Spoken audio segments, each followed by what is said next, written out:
segera bentuk koalisi untuk Pilpres. 2, capreskan Ganjar.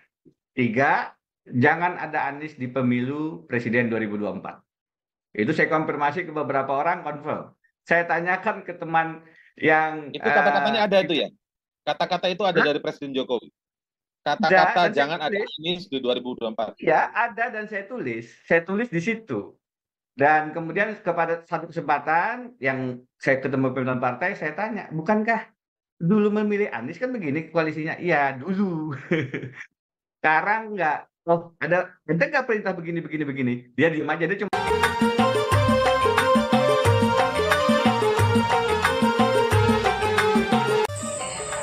Assalamualaikum warahmatullahi wabarakatuh. Alhamdulillah saudara-saudara sekalian, baru saja kita menyaksikan video daripada mantan Wamenkumham Bapak Denny Indrayana yang berbicara secara gamblang tentang taktik-taktik busuk daripada istana untuk menyingkirkan Anies Rashid Baswedan daripada kontestan Pilpres 2024, di mana beliau Bapak Denny Indrayana mengadakan 10 taktik Jokowi pada Pilpres 2024. Yang pertama,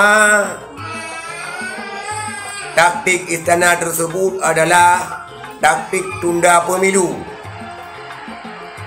di mana taktik tunda pemilu ini sudah viral beberapa waktu yang lalu dengan menghadirkan masa-masa yang cukup banyak dalam rangka tuntutan tunda pemilu.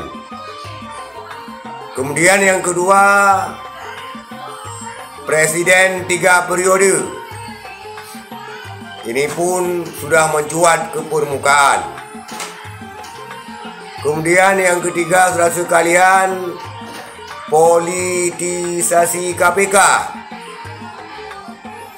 Dan yang keempat, peralat hukum untuk bergaining politik. Itu yang berbicara Bapak Denny Indrayana. Yang kelima, menggeser pemimpin parpol.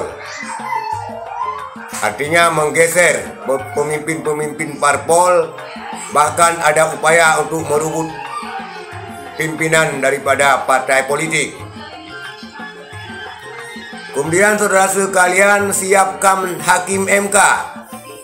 Menyiapkan hakim MK untuk sengketa pemilu 2024. Kemudian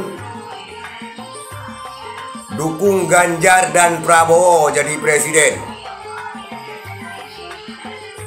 Kemudian lagi opsi mentersangkakan Anies Rashid Baswedan. Ini yang sangat gencar dilakukan untuk menyingkirkan Anies daripada kontestan pemilu dengan mentersangkakan Anies Rashid Baswedan melalui KPK.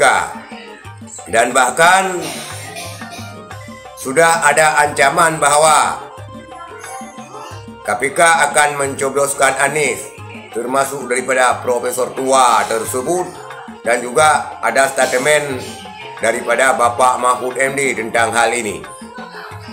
Kemudian ambil alih Partai Demokrat, ini juga sudah dilakukan untuk mengambil alih Partai Demokrat, tapi belum berhasil sampai sekarang dan masih dalam sengketa.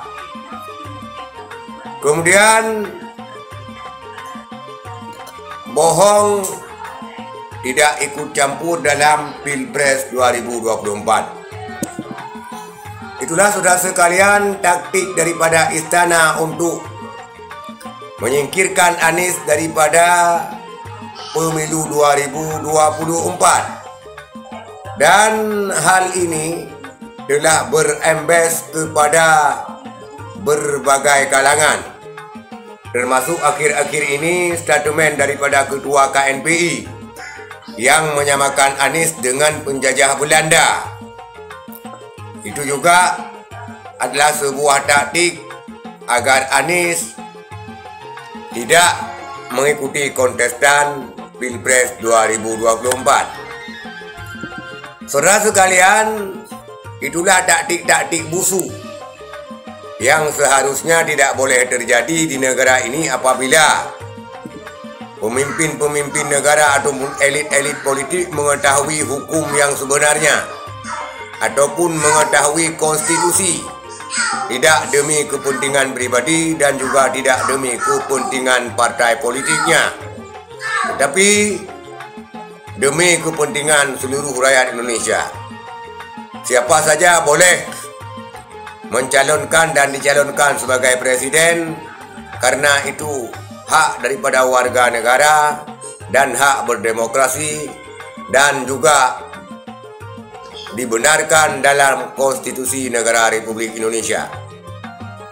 Saudara sekalian, pantas saja Bapak Anies Rashid Baswedan kejepit di sana sini karena hal tersebut dimulai dari istana yang pertama sekali, kemudian merembes kemana-mana sehingga Bapak Anies Rashid Baswedan dibully dan dibully oleh kalangan-kalangan tertentu yang mempunyai kepentingan dengan penguasa-penguasa politik sekarang ini. Semoga ini tidak akan terjadi lagi ke depannya, insya Allah, menuju pemilu presiden yang bersih dan bermartabat. Itulah saudara sekalian pernyataan daripada Bapak mantan Wamenkumham Denny Indrayana, dan semoga hal tersebut tidak akan pernah terrealisasi. Artinya tidak terwujud daripada cita-cita yang tidak bermartabat sedikit pun. Sekian, terima kasih. Assalamualaikum warahmatullahi wabarakatuh.